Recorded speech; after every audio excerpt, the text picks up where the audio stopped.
Hello বন্ধুরা, আমি গার্গী। আজকে আমার ছাদ বাগানের লঙ্কা গাছ তোমাদের সঙ্গে একটু শেয়ার করছি। লঙ্কা গাছগুলো অনেক দিন আগে লাগিয়েছিলাম, আর মাঝখানে শুধু খোল সার ব্যবহার করেছি।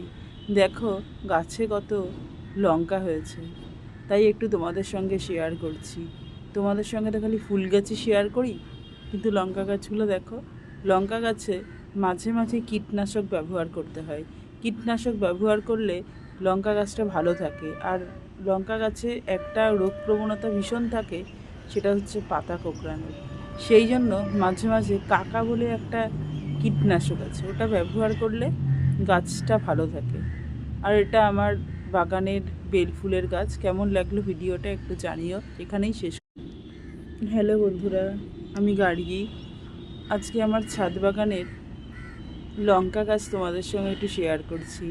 লঙ্কা গাছগুলো অনেক দিন আগে লাগিয়েছিলাম, আর মাঝখানে শুধু খোল সার ব্যবহার করেছি। দেখো গাছে কত লঙ্কা হয়েছে, তাই একটু তোমাদের সঙ্গে শেয়ার করছি। তোমাদের সঙ্গে তো খালি ফুল গাছই শেয়ার করি, কিন্তু লঙ্কা গাছগুলো দেখো।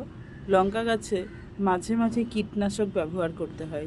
কীটনাশক ব্যবহার করলে লঙ্কা গাছটা ভালো থাকে। আর লঙ্কা গাছে একটা রোগ প্রবণতা ভীষণ থাকে, সেটা হচ্ছে পাতা কোঁকড়ানোর।